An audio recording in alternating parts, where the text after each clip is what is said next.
که د چا بچی نی نو دا د شرم خبره نه راځه چې موږ ځان ته دا شرم کړی دی دا شرم نه دی اخو دا الله ورکړه بس قدر یې کړل او قدر یې نه کړل او چې د چا مور او پلار وي ګوره دا شرم دی دا شرم دی او ډېر زیات شرم دی هغه ته ولد الزنا ویل کېږي زمون کتابونو لیکلي دي چې ولد الزنا پسې امامت مکروه دی د پسې به منظم نه کې حالانکه د ګناه نه کړي د ګناه د وجې نه دی پیدا شوی دی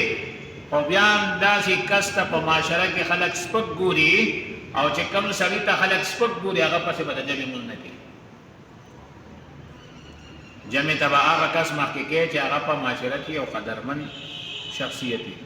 یو عزتمند کس وي هغه پسې به مونځ کوي حالانکه که ګورې نو دغه څه ګناه نشته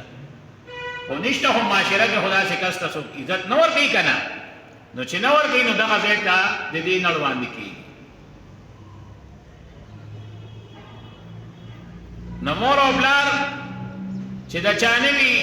نو دا د شرم خبره ده خو که بچي د چا نه وي نو دا د شرم خبره نشته دا د شرم خبره نه ده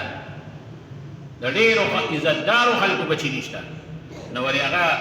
دپاره دا د شرم خبره ده نه صحیح ده چې دا د الله یو نعمت دی ښه خبره ده چې د خلکو بچي وي خو که نه وي نو هېڅ د شرم خبره ده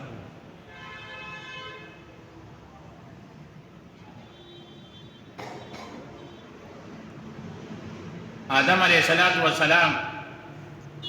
زمونږ ټولو انسانانو پلار دی حوا علیہ السلام زمونږ ټولو انسانانو مور ده دې نه مخکې په دنیا کې انسانان نو پلار یو داسې نعمت دی مور یو داسې نعمت ده چې دنیا ته لومبې مور او پلار راغلي همونږ اکثر دا بعضې خلک دونه کوي وي چرګه مخکې پیدا ده که انډه مخکې پیدا ده که ورته یې چرګه پیدا ده نو وي چرګه خو د انډې نه پیدا کېږي او که ورته یې د انډه پیدا ده مخکې نو وي چرګه خو انډه خو چرګه اچوي نو چې چرګه نه وه نو انډه څنګه پیدا شوه نو دا خبره درته نن حل کومه لومبې چرګه مخکې پیدا وه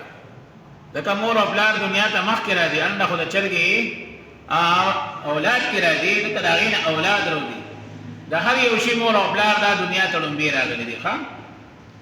لکه آدم علیه السلام مخکې پیدا اوس په دغه سوال هلته خلک ولې نه کوي چې آدم علیه السلام خو پلار دی نو ډېره چا نه پیدا دی هغه الله په خپل قدرت باندې پیدا کړی دی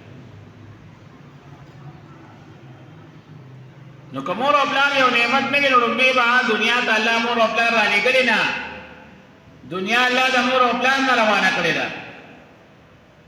مور او پلار د هر چا شته او بچي د هر چا نشته بیا مونږه د بچو احترام ډېر کوو د مور پلار احترام کم دی په معاشره کې دا ولې د بچو احترام څوک کوي مور او پلار کوي مور او پلار سندیده وي مور او پلار هوښیار وي مور او پلار د بچو سره مینه وي محبت وي د هغې بچو دپاره دا مور او پلار دغه خپلې مزې او چرچې یې څه کړي په ځان باندې خرابې کړې وي کوشش یې دا وي چې دا بچي مې دا بچي مې سیال سره سیال حالانکه طریقه الټه پکار ده مور او پلار خو بس د دنیا نه روان دي پکار ده چې د دوی خیال وساتلی شي په بچو باندې خو دا ور را روان دي دوی به ښه مزې وکړي ښه چرچې به وکړي او دوی به چې کوم دی نو دنیا لکه ظاهري داسې ښکاري ظاهري لکه نور خو لکه دنیا ده د مرګ پته نه لګي چې بچی مخکې کېږي او که مور او پلار مخکې کېږي خو په ظاهره باندې ښکاري داسې چې دا مور او پلار به د بچي نه وړاندې ښکاري داسې زمونږ د خلکو هم دا سوچ دی نو چې سوچ مطابق د مور او پلار خیال ډېر ساتل پکار دي ولې سبا به د دنیا نه لاړ شي هغه خپلې مزې یې په تا باندې قربان کړي ته خو به وروسته بیا مزې وکړي